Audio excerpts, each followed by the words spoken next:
Hello everyone, welcome back for another episode all about EV and road trips. So today the topic we're going to talk about is about Qmerit's home installation for a level 2 charger. So Qmerit's a company that contracted with Chevrolet.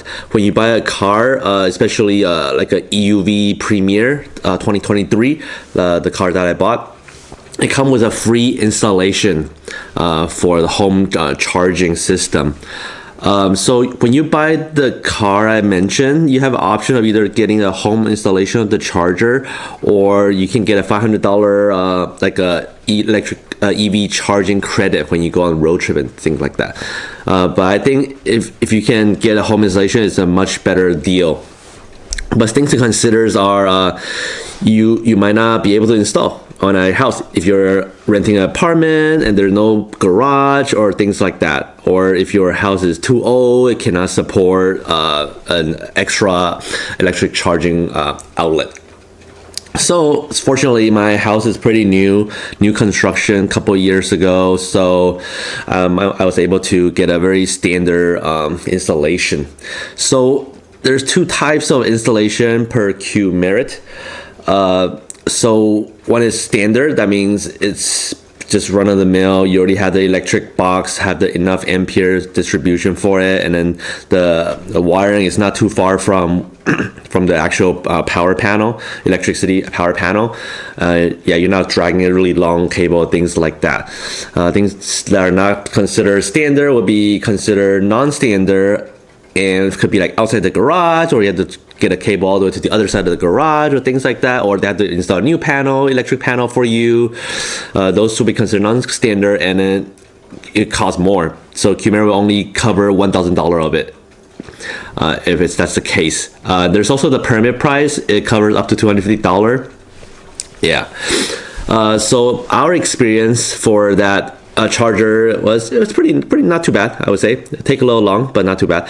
So I put in a submission to the dealer will have to put in a submission to the Qmerit that you're gonna go for the Qmerit. So you wait for the email. Actually, it take a couple weeks, like 2-3 weeks before I got the email that Qmerit has gotten the notification that I bought this car.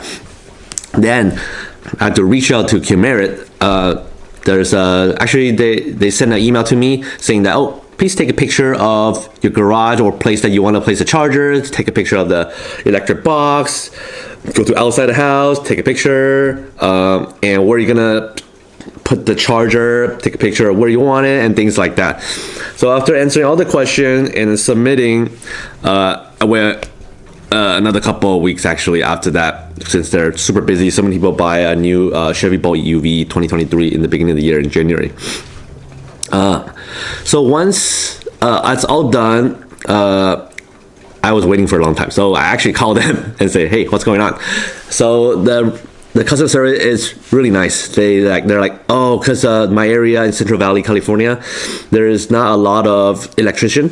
So they've been trying to find one that's nearby. So they end up finding me one based in San Diego. So they had to come up and do it for us. So Qmerit is just a company that contracted with Chevy. They determine what kind of electrician is needed, and then they contract a local electrician to come to your house to do the actual installation. Then the electrician would send out a quote to me through email, saying that how much it's gonna cost, do I need to pay extra? So when they quoted me, it's like $1,000 and $350 or something, including permit and stuff. I'm like, what's going on? Why is it so expensive? It's the permit. They're saying it costs $350, so $100 more than they would cover. So I know it's a standard installation. I look around the city document and fee. It doesn't cost that much, but then they try to maximize the money they can get from Chevy. So they always put the maximum. Anyway, I reached out to Qmerit, and then really fast they got back to me. Their manager is like, oh, don't worry about it. We'll cover it full. Just let me know when you get the final quote, and you don't have to pay a cent. So that's good. At least I didn't have to pay anything out of pocket. So make sure you reach out to them if they quote for standard more than quote for a standard installation, but ask you to pay more. Just reach back to them. So the electrician, so you have to accept the offer, basically, accept the electrician. You can decline it and they will find other one. But then since my area is so few, and then they agree to waive that $100. So the company from San Diego finally reached out to me. So the electrician called me and said, oh, when are you available? I'm like, oh, so this day, what time frame, couple hours time frame, someone will be home. So yeah, so they came over. I wasn't actually there at home. Stina, my wife, was actually home, and she talked with the electrician, and yeah, she come over. I already gave Stina all the specification that I want. You get a choice of different ampere that you want to allocate it from the electric box. Our house has 200 amp. We went for the 50 amp, so we get a 40 amp charging. Usually you only get to go 80% of what you allocated to be safe for charging. So the standard level 2 charger, portable charger that come with my car is a 32 amp. That means you'll need a 40 amp allocation on the electricity box. You can actually go up to, I don't know if it's up to, but you can go even higher to like 60 amp allocation, and then you would be able to use 50 ampere of that. That's 80% of 60. So the higher ampere you go, the faster charging. So watt is ampere times voltage, right? So 240 volt times the ampere, that would give you the amount of kilowatt, the voltage, the wattage that you can charge your car. The higher it is, the faster you charge your car. The difference would be about maybe a couple hours overnight. But when you're in a pinch in the daytime that you want to go somewhere and you really need to charge a little faster, that extra will make a difference. That's why we went for the 50 ampere allocation. So let's talk about, there's two different kinds. So the standard installation that Qmerit do, it will be doing a 1450 plug. So this special 240 plug is different from the dryer or washing machine, those kind of plug. It's a four pins on it. There's like 4 pins on there. That would consider a standard installation. The non-standard would be connecting directly, mounting the whole charger directly to the wall, and then the power goes through the wall directly. So to use the plug, external plug, the 1450, it can only goes up to a 40 amp charger. So 50 amp allocation is the maximum you can do. I think it has to do with safety and overheating the wire, the charger and everything.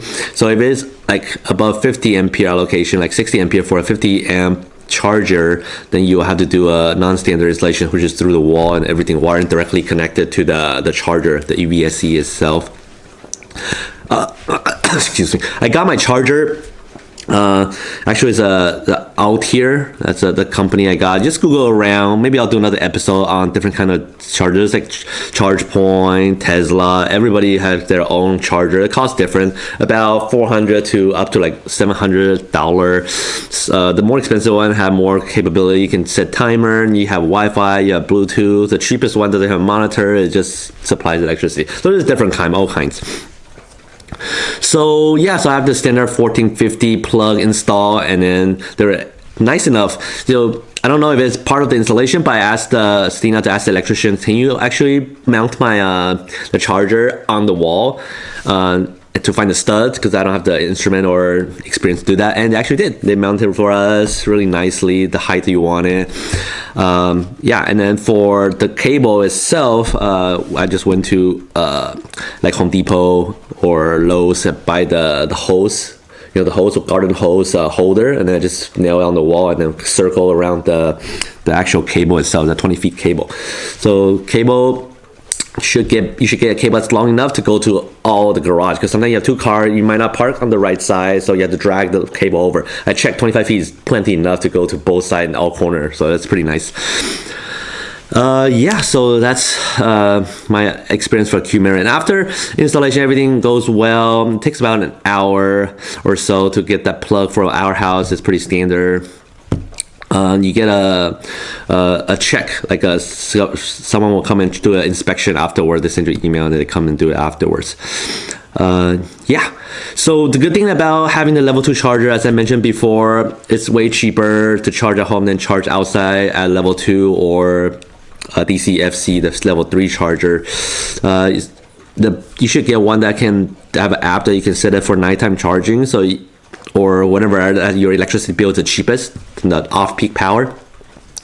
So mine was set from like 10 p.m. to 8 a.m. So it only supply electricity at that time. So I plug in the car, it won't start charging, and then the timer sets on when I go to sleep, and then I charge. So that's the best way to do it. My charger also come with like keep track of electricity, how much money it's cost. You can enter there from the app how much it costs per kilowatt, and then someone else, like a neighbor or someone that need help charging, you can charge them the price over there. Yeah, it tells you exactly how much is dispensed, the electricity, energy like that. Yeah, so that's our Qmerit and level 2 home charging experience. Overall, not bad. Just a little bit of waiting. I had to call the customer service to speed it up, but otherwise, pretty satisfied. All right. Well, thanks for listening to this episode of podcast. Hope to talk to you guys again soon about different things. Okay. See you guys next time. Bye.